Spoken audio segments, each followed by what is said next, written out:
সিজারের পরে কেন ইনফেকশন হয়, এই গুরুত্বপূর্ণ টপিক নিয়ে আমরা আজকে আলোচনা করতে যাচ্ছি এবং মায়েদের জন্য এটি খুবই গুরুত্বপূর্ণ। সিজারের পরে কেন ইনফেকশন হয় বা সিজারের পরে ইনফেকশন, এই টপিকের মধ্যে আমরা যে বিষয়গুলো আজকে আলোচনা করব সেগুলো হচ্ছে ইনফেকশন কেন হয়, ইনফেকশন হলে কিভাবে আপনি বুঝতে পারবেন এবং সিজারের পরে ইনফেকশন হলে তার চিকিৎসা কী নিতে হবে সেই সম্পর্কে আমরা আলোচনা করব।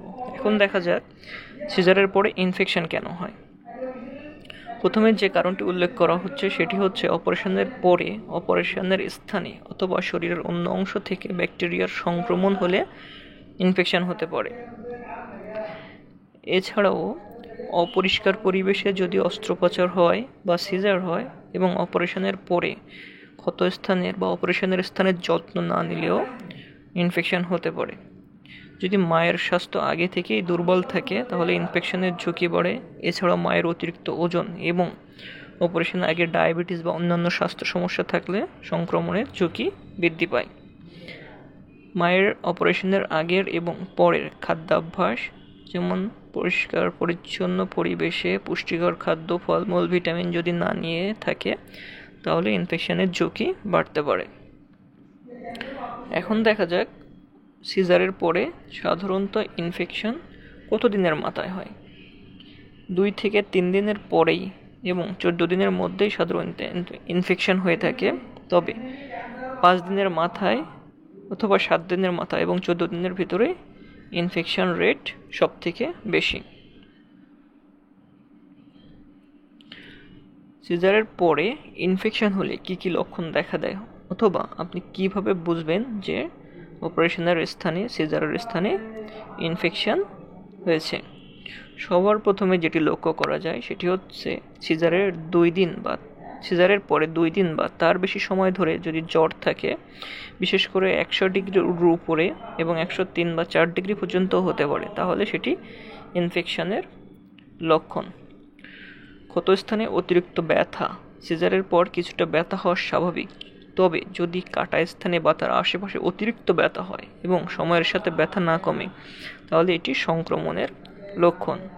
পুঁজ বা রক্ত পড়া, যদি কাটা স্থানে পুঁজ বা দুর্গন্ধযুক্ত তরল নির্গত হয় এটিও ইনফেকশনের লক্ষণ। লাল হয়ে যাওয়া, কাটা স্থান যদি লালচে ভাব দেখা যায় এবং তা ক্রমাগত বাড়তে থাকে তাহলে সেটিকে ইনফেকশনের লক্ষণ হিসেবে ধরে নিতে হবে। অস্বস্তি বা দুর্বলতা, যদি কাটা স্থানে অস্বস্তি এবং শরীরে দুর্বলতা লাগে তবে সেটিও ইনফেকশনের লক্ষণ। অতিরিক্ত রক্তপাত, মাসিকের রাস্তা দিয়ে যদি অতিরিক্ত রক্তপাত হয় অথবা কাটা স্থান থেকে রক্ত যায় তাহলে সেটিও ইনফেকশনের লক্ষণ হিসেবে পরিগণিত হবে।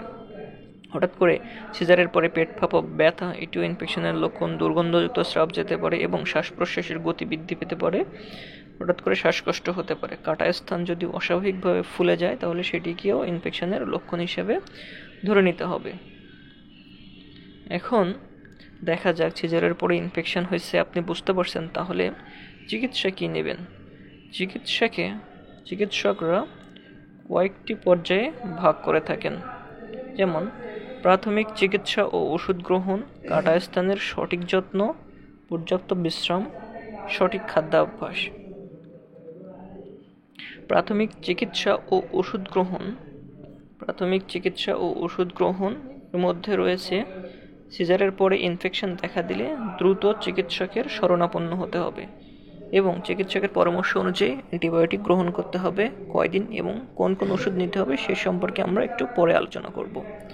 কাটা স্থানের সঠিক যত্ন, কাটা স্থান পরিষ্কার ও জীবাণুমুক্ত রাখতে হবে। চিকিৎসক যে পরামর্শ দিয়ে থাকেন সেই অনুযায়ী কাটা স্থানের যত্ন নিতে হবে। যদি সঠিকভাবে কাটা স্থানের যত্ন না নেওয়া হয় তাহলে সেখানে ইনফেকশন হতে পারে। কাটা স্থানে ব্যান্ডেজ থাকলে চিকিৎসকের পরামর্শ অনুযায়ী তা নিয়মিত পরিবর্তন করতে হবে। সাধারণত 3 দিনের মাথায় প্রথম ব্যান্ডেজ পরিবর্তন করতে হয় এবং এরপরে 7 থেকে 10 দিন অর্থাৎ যখন সেলাই কাটতে হয় তখন ব্যান্ডেজ পাল্টাতে হয়।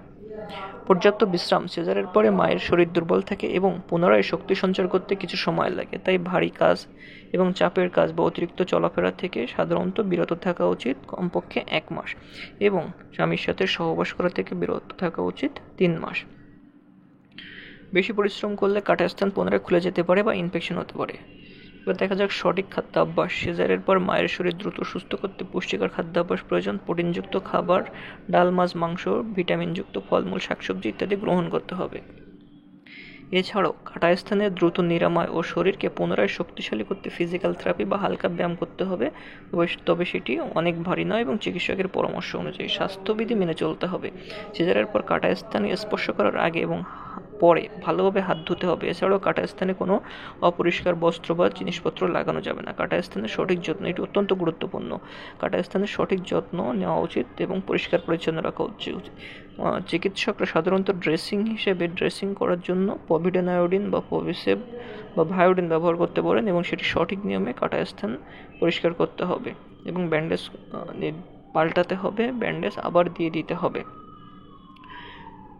এখন অ্যান্টিবায়োটিক বা চিকিৎসা হিসেবে আমরা যে ওষুধগুলো ব্যবহার করি সেগুলোর মধ্যে রয়েছে সেফিক্সিম, লিনোজোলিড, ট্রেভক্স। অর্থাৎ উপরের লাইনের যে কোনো একটি ওষুধ গ্রহণ করতে হবে এবং সাথে নিচের লাইনের 2টি ওষুধ গ্রহণ করতে হবে সাধারণত 7 দিন, এবং শেষ ওষুধটি 5 দিন গ্রহণ করলে আশা করা যায় যে সিজারের পরের ইনফেকশন নিজে নিজে ভালো হয়ে যাবে। ধন্যবাদ সবাইকে। ভিডিওটি ভালো লাগলে লাইক করবেন, শেয়ার করবেন এবং সাবস্ক্রাইব করে পাশে থাকবেন।